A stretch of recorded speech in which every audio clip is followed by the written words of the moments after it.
ரொம்ப சந்தோஷமாக இருக்குது. படித்த துறையிலேயே எங்களுக்கு கவர்மெண்ட் வேலை கிடச்சது வந்து இன்னும் ரொம்ப சந்தோஷமான ஒரு விஷயம். அண்ட் இதில் இந்த துறையில் இருக்கிற சவால்களை எப்படி சமாளிப்பீங்க, எப்படி எதிர்கொள்வீங்க?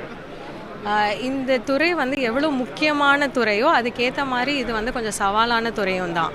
ஸோ ஒரு இடத்துல வந்து ஒரு விஷயம் நடக்கும் போது அதுக்கு ரொம்ப நியாயமாக நிதானமாக ஒரு இன்ஸ்பெக்ஷன் பண்ணிட்டு தான் இதுக்கு வந்து எந்த முடிவானாலும் நம்ம கொடுக்க முடியும்.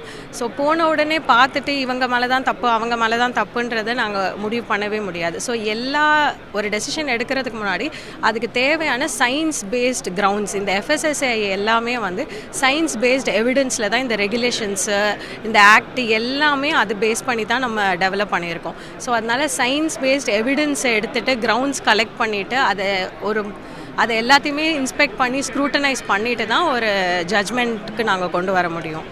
ஒரு இடத்துக்கு போகிறீங்க, இந்த ஏதோ ஒரு உணவகத்துக்கு போகிறீங்கன்னு வச்சுக்கோங்க, மாமிசம் அசைவ உணவகத்துக்கு போகிறீங்க, அந்த மாதிரி ஒரு கம்ப்ளைண்ட் உங்களுக்கு லான்ச் பண்ணுறாங்க. அந்த இடத்துல சில உங்களுக்கு எதிர்ப்புலாம் வந்துச்சுன்னா எப்படி இருக்கு? சார், எதிர்ப்பு வந்துச்சுன்னா எங்களோட டியூட்டி வந்து ஆக்சுவலாக என்னென்னா யாரையும் எதிர்த்து எதையும் பண்ணணும், யாரையும் இறக்கணும், யாரோட பிஸ்னஸையும் ஸ்பாயில் பண்ணணுன்றது கிடையாது. நாங்கள் இந்த துறையில் இந்த அஃபிஷியலாக வர்றதுக்கான முக்கியமான காரணமே இந்த பிஸ்னஸில் இருக்கிறவங்களுக்கு போதுமான நாலேஜ் கொடுக்கறதுக்கு, அவேர்னஸ் கொடுக்கறதுக்கு தான். ஸோ அவங்களுக்கு சப்போர்ட் பண்ணி இந்த சொசைட்டியோட ஆர் நம்ம நேஷனோட பிஸ்னஸ் ஆன் ஃபுட் சேஃப்டியை வந்து இம்ப்ரூவைஸ் பண்ணுறதுக்கு தான். ஸோ யாருக்கு எதிராகவும் எந்த அஃபிஷியலும் செயல்படல. கண்டிப்பாக உங்களுக்காக தான் நாங்கள் இங்கே செயல்படுறோமே. ஸோ உங்களுக்கு ஹெல்ப் பண்ணுறதுக்கு நீங்கள் சரியான பாதையில் சரியான விஷயத்தை சரியாக பண்ணுறதுக்காகத்துக்கு மட்டும்தான் நாங்கள் இருக்கோம். ஸோ அதை எப்படி பண்ணுறதுன்னு சொல்லி கொடுக்கறதுக்கு தான் நாங்கள் இங்கே இருக்கோம். ஸோ தப்பாக இருந்ததுன்னா நாங்கள் சொல்லிக் கொடுப்போம்.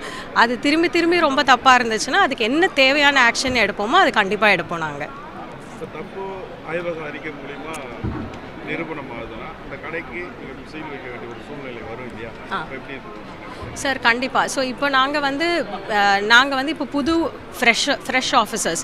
ஸோ எங்களோட சீனியர்ஸ்க்கு வந்து போதுமான எக்ஸ்பீரியன்ஸ் இதில் இருக்கும், எக்ஸ்பர்டீஸ் இருக்கும். ஸோ வந்து இந்த மாதிரி ஒரு சுச்சுவேஷன் வருது, ரொம்ப க்ரூஷியலான ஒரு நிலைமை வருதுன்னா கண்டிப்பாக நான் வந்து என்னோட சீனியர்ஸும் எங்களுக்கு வந்து டெசிக்னேட்டட் ஆஃபீஸர்ஸ்னு ஒரு எக்ஸ்பர்ட்ஸ் இருக்காங்க. ஸோ டெசிக்னேட்டட் ஆஃபீஸர்ஸ் கிட்ட பேசி அவங்க கூட ஆலோசனை பண்ணிட்டு தான் நாங்கள் எந்த முடிவாக இருந்தாலும் கண்டிப்பாக எடுப்போம்.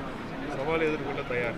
கண்டிப்பாக சார். அதுக்காக தான் இவ்வளோ போராடி நாங்கள் இன்றைக்கி அப்பாயின்மெண்ட் ஆர்டர்ஸ் வரைக்கும் வந்திருக்கோம். அதுவும் எந்த விதமான இந்த மொத்த ரெக்ரூட்மெண்ட்டுமே ரொம்ப டிரான்ஸ்பரண்ட்டாக நடந்திருக்கு. சவாலை எதிர்கொள்ள தயாராக பண்ணுறதுக்கும் உங்களுக்கு சேவை பண்ணுறதுக்கும் நாங்கள் கண்டிப்பாக ரெடியாக இருக்கோம். தேங்க்யூ.